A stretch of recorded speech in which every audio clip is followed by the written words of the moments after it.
Halo semuanya, perkenalkan nama saya adalah Yosa Kriswanti Saragi dengan NIM 251101173. Mata kuliah Mikro Konseling. Saya dari kelas E, semester 1. Dosen pengampu yaitu Bapak Wayan Eka Paramarta, SPD MPD.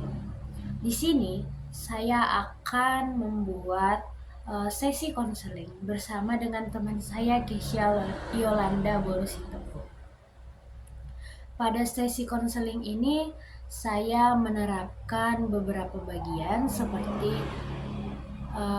keterampilan-keterampilan dasar dalam sesi konseling, yaitu attending behavior, open and close question, dan client observation skills. Kemudian yaitu saya juga menerapkan beberapa tahapan keterampilan dasar dalam sesi konseling, yaitu ada paraphrasing, encouraging, dan summarizing. Nah, teman-teman, pada video kali ini saya berperan sebagai konselor, di mana tugas konselor itu dalam sesi konseling yaitu mendengar cerita ataupun mendengar curhatan ataupun masalah daripada konseling yang sedang dia hadapi. Seorang konselor dituntut sebagai pendamping, penuntun untuk mencari solusi maupun titik masalah dari si konseli tersebut. Jadi pada video kali ini Kesya Yolanda Sitepu sebagai konseli. Nah, setelah itu saya akan menceritakan latar belakang dari konseli tersebut, yaitu Kesya Yolanda Sitepu. Nah, Kesya ini adalah seorang mahasiswa aktif di semester 1 yang masih baru saja menginjakkan kaki di kampus Universitas Pendidikan Indonesia. Dia adalah seorang anak yang mudah bergaul, berkomunikasi dengan teman sekitar, seperti di dalam kos, di luar kos, di kampus maupun di luar kampus. Suatu ketika saat ia baru masuk ke dunia perkuliahan, dia mempunyai satu teman, yaitu nama samarannya yaitu Keke. Keke ini awalnya hanya teman biasa, namun karena mereka sering bersama, mereka menjadi sahabat ataupun best friend. Mereka kemana-mana selalu sama, mengerjain tugas sama, nongkrong sama, beribadah sama. Nah, kemudian suatu ketika ada sesuatu hal yang membuat mereka menjadi berselisih ataupun bertengkar karena kesalahpahaman. Suatu ketika Kesya membuat story atau cerita di postingannya di sosial media seperti menyindir. Namun kemudian si Keke ini melihat, sehingga membuat Keke itu salah paham. Ia merasa bahwa postingan sindiran itu terarah kepada dia. Namun tetapi postingan tersebut diarahkan kepada teman Kesya yang lain. Terjadilah pertengkaran antara mereka. Kemudian hari berikutnya ketika mereka bertemu di kampus, mereka tidak lagi bersama, tidak lagi seperti berteman, dan sudah hanya sekedar kalau bertemu hanya papasan saja. Nah, kemudian Kesya tersebut sangat overthinking ataupun kepikiran kepada hal tersebut, di mana yang biasanya mereka yang selalu sama tiba-tiba sudah tidak sama lagi. Hari berlalu, Kesha tetap selalu kepikiran dan ia sudah merasa suntuk kenapa sahabatnya seperti itu, dan dia sudah merasa bahwa postingan tersebutlah mulanya mereka mempunyai perselisihan. Hari demi hari, Kesha selalu kepikiran dan cemas akan hal tersebut, sehingga ia memutuskan untuk mengadakan sesi konseling terhadap seorang konselor. Nah, pada video kali ini kita akan saksikan sesi konseling antara Kesha dan Yosa sebagai konselor.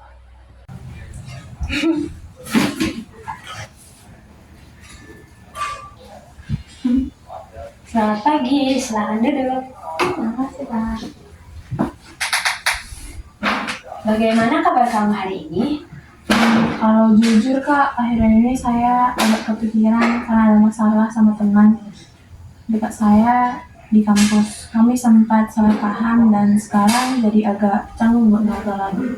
Oh, kamu lagi cemas ya? Kelihatan dari ekspresi kamu. Bolehkah kamu ceritakan apa yang membuat teman kamu menjadi salah paham kepada kamu? Ya, Kak, kami sempat salah paham gara-gara status yang aku posting di media sosial. Padahal bukan buat dia, tapi dia ngiranya aku nyindir dia. Sejak itu jadi agak renggang, Kak. Kira-kira sejak kapan kamu merasa renggang dengan teman kamu? Kayaknya udah sekitar 2 minggu ini, Kak. Sejak kejadian itu kami hampir nggak ngobrol lagi. Biasanya kami bareng terus, tapi sekarang kalau ketemu di kampus cuma saling senyum aja, nggak kayak dulu.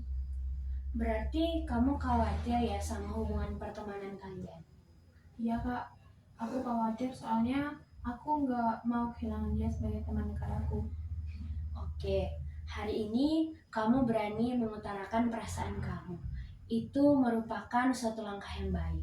Tadi kamu juga merasa terlalu kepikiran kepada teman kamu itu kan? Sekarang kamu coba tenangkan diri kamu dahulu. Iya, Kak, aku coba, tapi jujur masih agak susah buat nggak mikirin. Tapi aku mau berusaha buat lebih tenang dulu. Saya memahami, rasanya pasti tidak nyaman saat kita mengalami kesalahpahaman, apalagi dengan teman sendiri. Nah, biasanya kalau kamu di situasi seperti ini, hal apa yang kamu lakukan?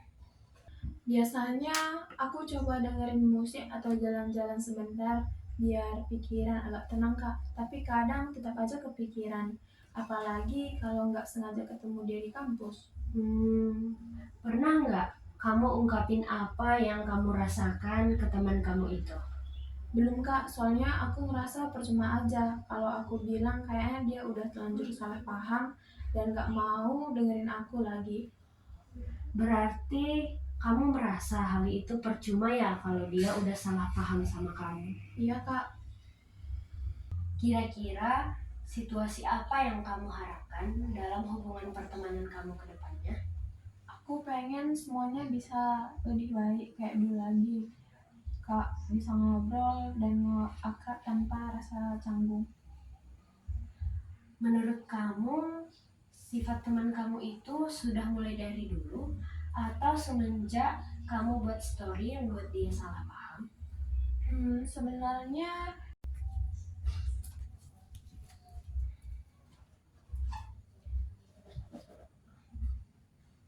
Oke kan? Oke, berarti kamu ingin hubungan pertemanan kalian kembali seperti dulu lagi ya? Yang sebenarnya terjadi agar salah pulang kali satu ulang salah di sini ya, lanjut aja. Oke, berarti kamu ingin hubungan pertemanan kalian kembali seperti dulu lagi ya? Jika kamu tidak ingin dia salah paham, alangkah lebih baiknya kamu menjelaskan apa yang sebenarnya terjadi, agar dia juga tahu bahwa sindiran tersebut bukan mengarah ke dia, tetapi mengarah ke yang lain, seperti itu. Iya kak, aku akan coba jelasin ke dia biar nggak salah paham lagi. Nah, itu merupakan hal yang sangat baik. Terima kasih sudah mau membuka hati kamu, yang mau memberi penjelasan, dan mungkin nanti dia akan memahami kebenarannya sehingga tidak mau salah paham lagi. Baik kak, terima kasih banyak. Nah, bagaimana untuk kedepannya kita membangun komunikasi yang baik supaya Aku duluan, baik Ya. terima kasih. Baik, terima kasih banyak kak. Nah, bagaimana kalau untuk kedepannya kita membangun komunikasi yang baik supaya tidak terjadi lagi hal yang seperti ini? Iya kak, aku setuju. Aku akan coba mulai komunikasi duluan sama dia, biar nggak ada salah paham lagi. Baik, semoga untuk kedepannya kamu melakukan dengan lebih baik lagi ya. Kita lihat kemajuannya di minggu depan, oke? Baik kak, terima kasih banyak.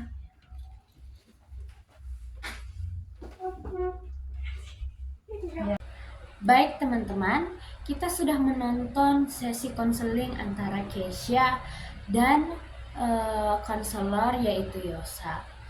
Nah, yang menjadi solusi dari masalah tersebut yaitu ketika ada kesalahpahaman, alangkah lebih baiknya kita memberikan penjelasan kepada orang yang salah paham terhadap kita supaya tidak duluan berprasangka buruk dan lain-lain.